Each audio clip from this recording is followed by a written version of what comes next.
먼저 이번 주 사흘 연속으로 총선 격전지 분석하고 있습니다. 첫날 광주, 전남, 둘째 날 서울, 그리고 오늘은 경기, 인천입니다.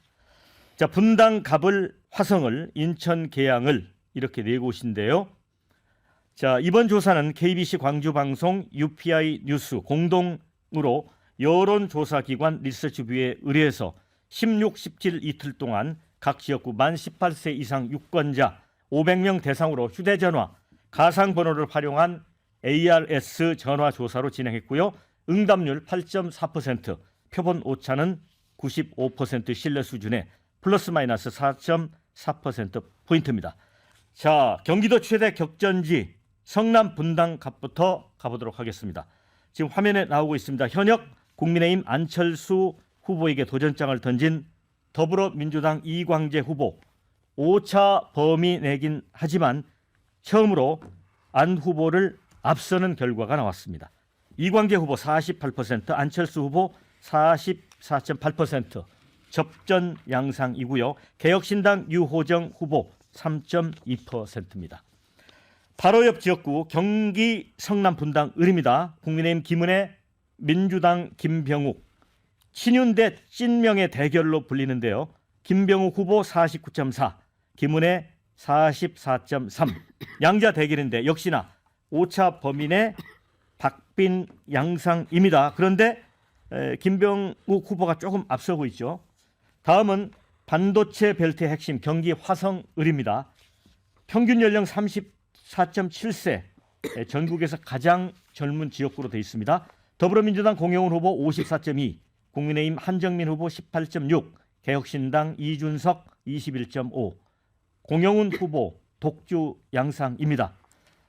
지금 한 후보, 이준석 후보 다 합쳐도 공 후보에게 밀리고 있습니다.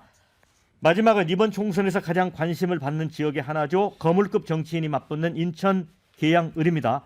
이재명 대표 지역구죠. 더불어민주당 이재명 후보 51.5, 국민의힘 원희룡 후보 44.8, 5차 범위 내 우세로 지금 턱밑같이 추격하고 있는 모양새입니다.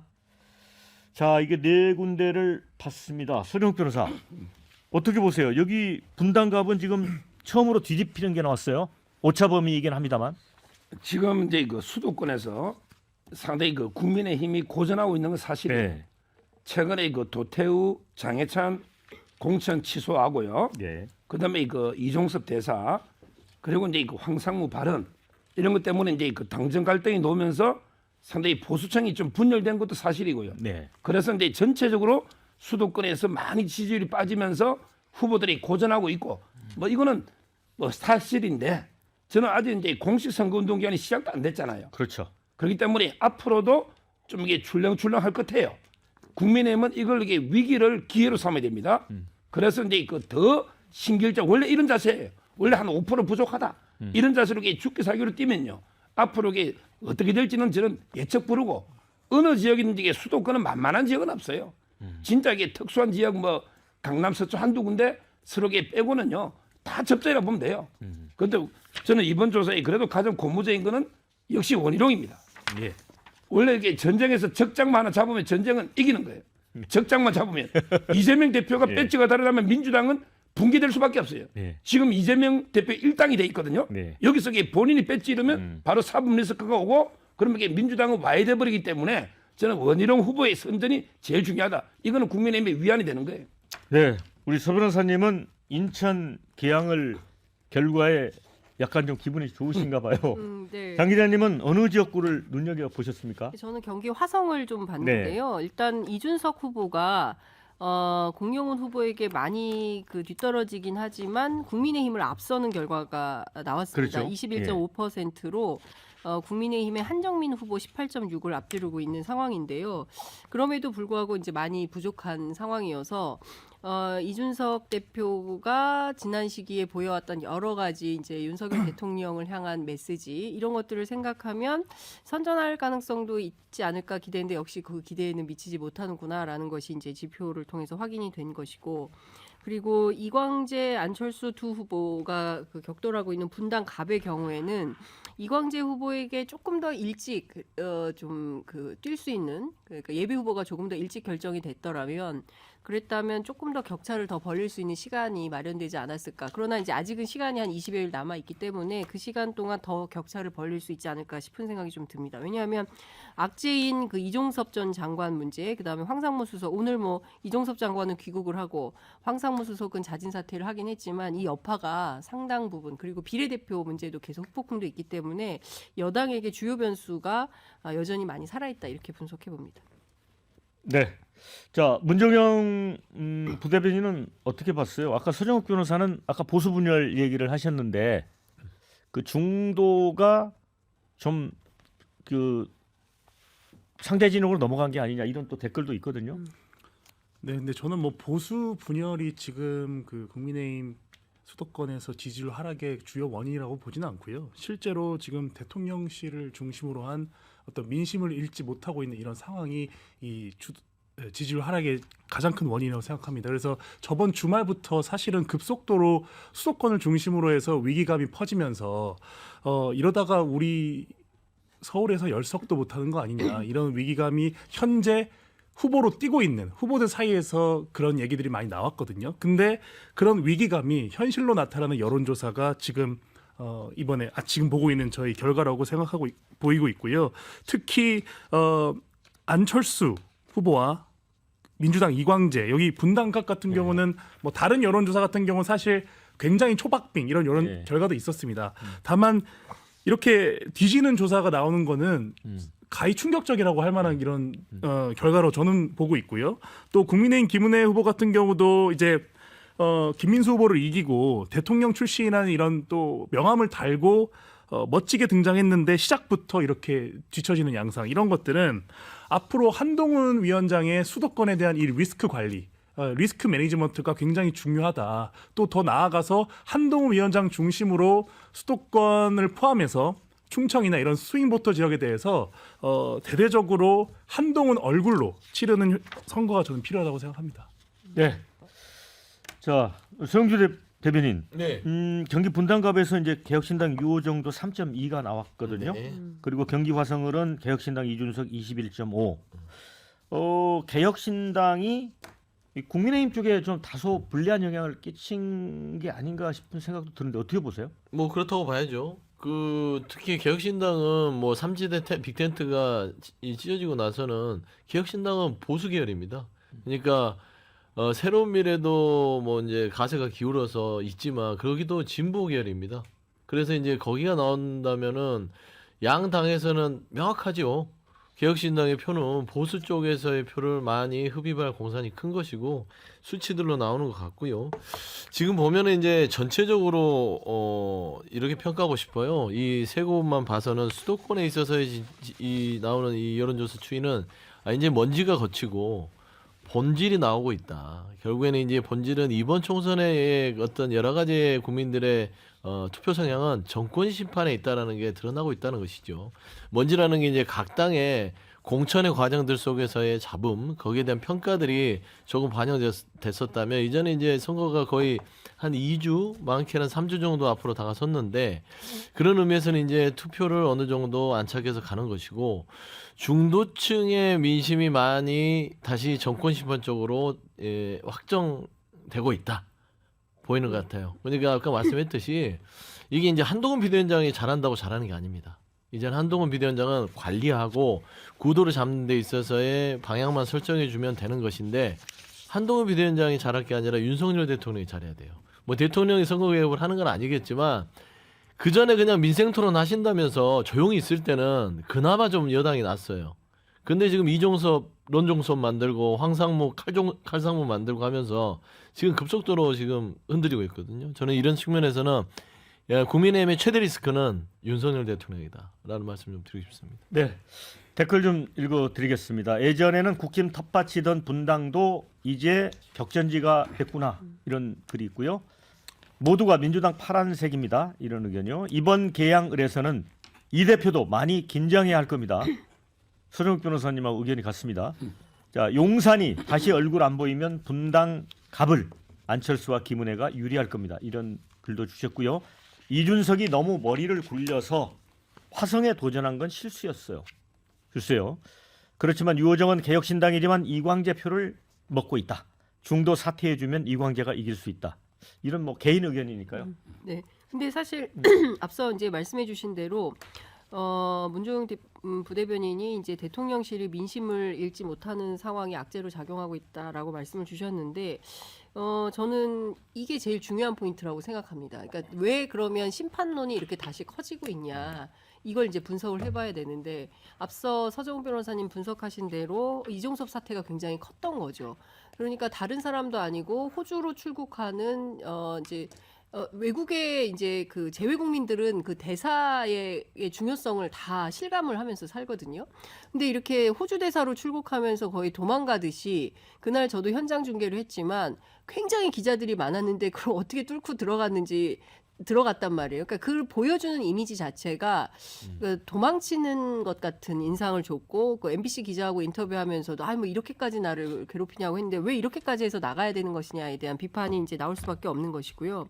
그리고 또 하나는 이제 최근에 대통령이 이제 그 양재동 하나로마트에 가서 대파값 875원 얘기를 했는데 이것 때문에 또 어제 오늘 사이에 민심이 폭발을 하고 있어요. 한 뿌리 값이 아니냐.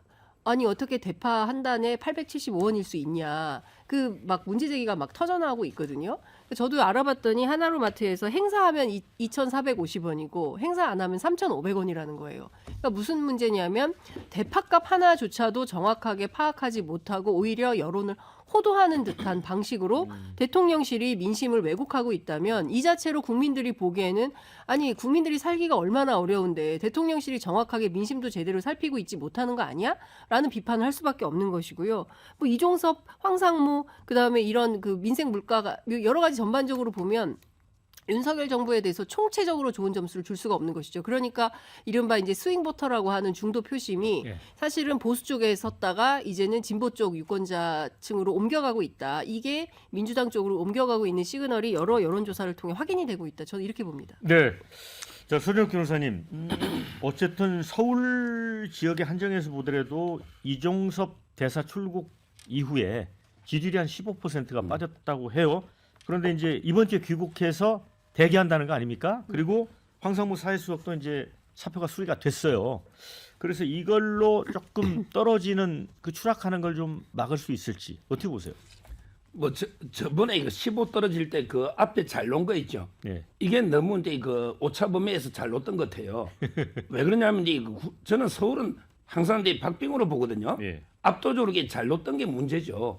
지금도 이게 저는 박빙으로 봐요. 예. 근데 문제는요. 이렇게 매를 맞는 게 좋습니다. 더 이게 오만해가 선거 직전에 이랬으면요. 참패합니다.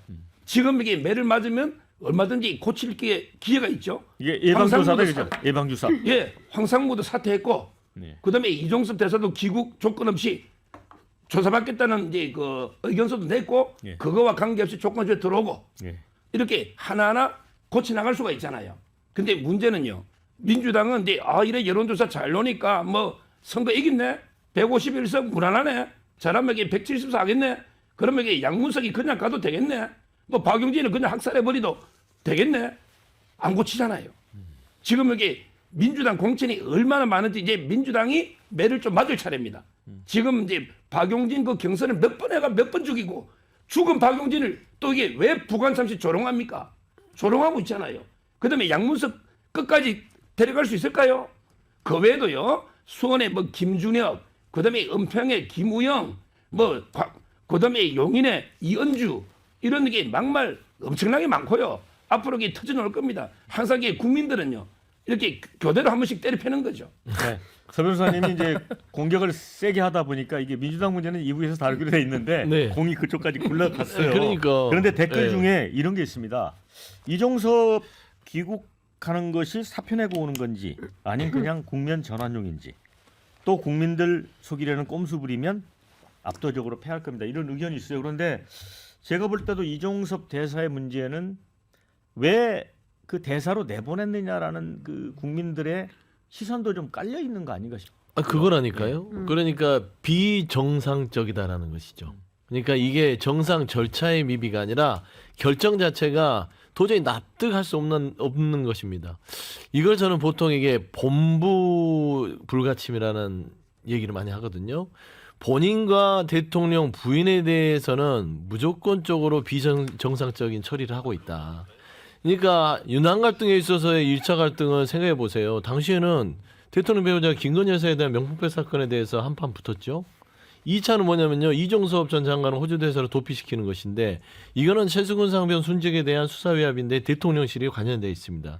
그리고 대통령실이 관여가 돼 있다면 그 최상에는 대통령까지 이 수사가 갈 수밖에 없는 상황이에요. 이것도 본인 리스크거든요.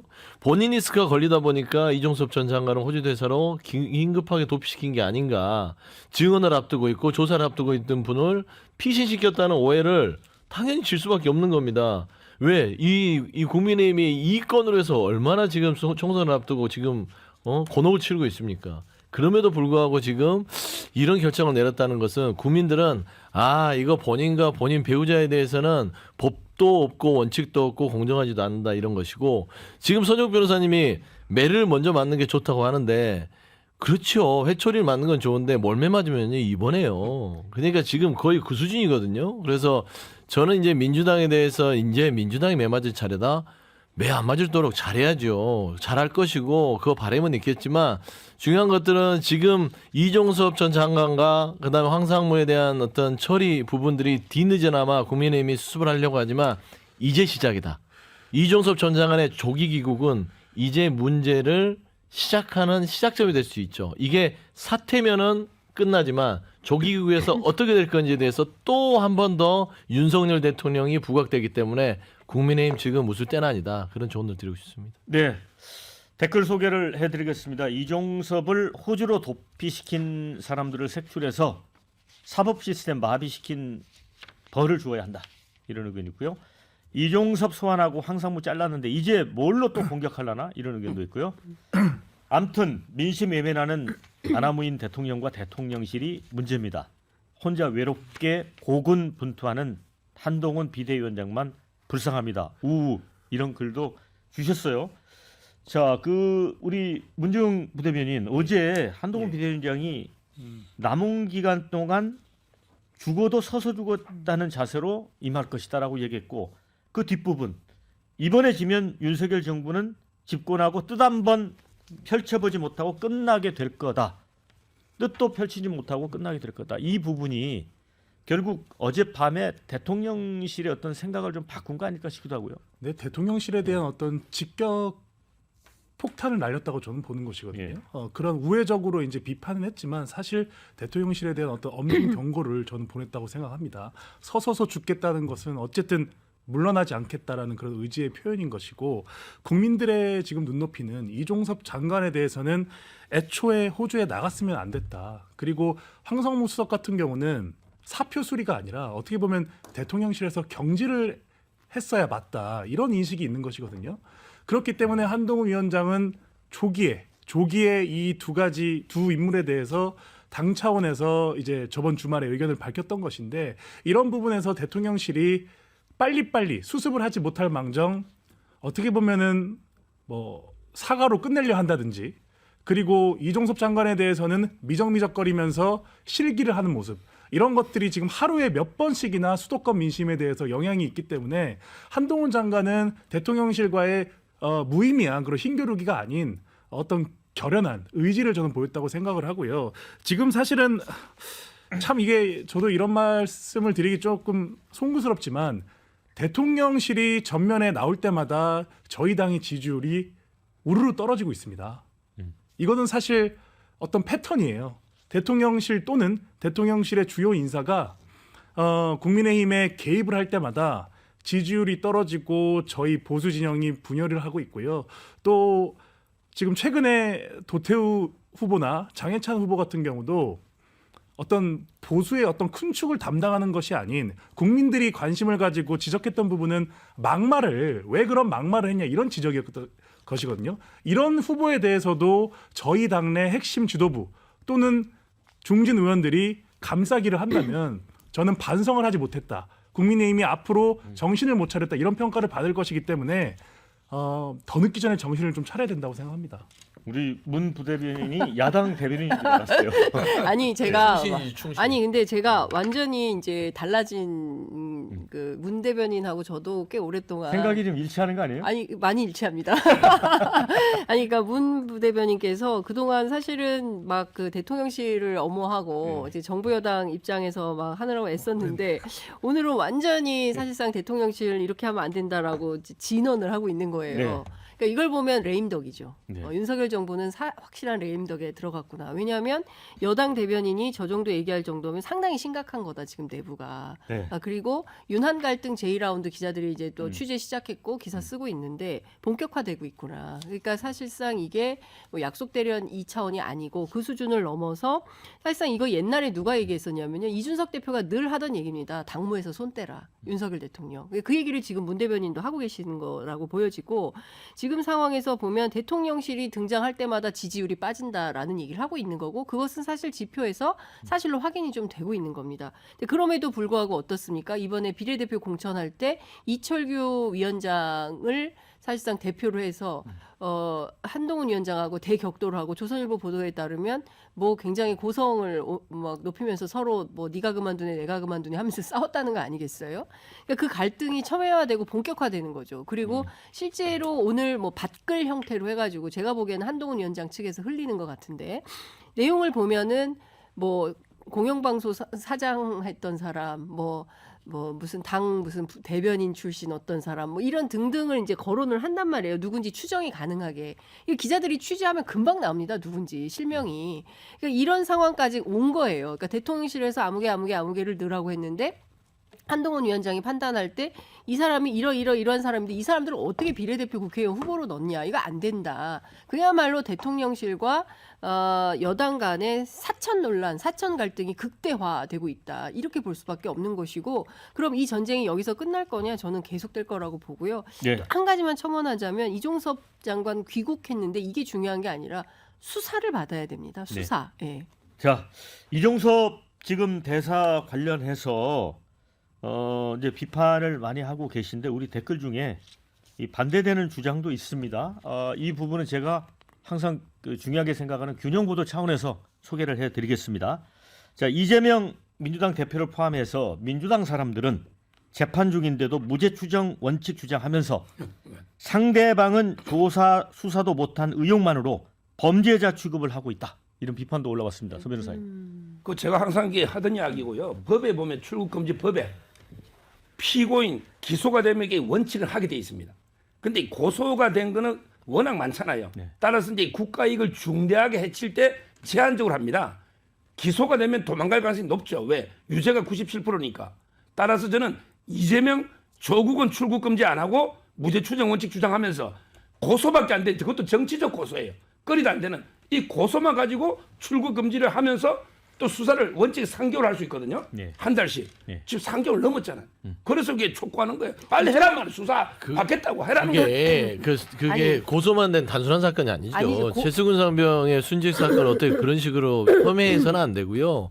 이 해병대원의 한 명의 목숨이 우리에게 시사한 바는 큽니다. 이 순직 사건을 제대로 해서 책임자가 누구인지를 밝혔어야 되고요. 여기에 대통령실이 해병대 1사단장을 보호하기 위해서 수사위원회에 있었다면 이거는 어마어마한 국기문란에 속하는 것입니다.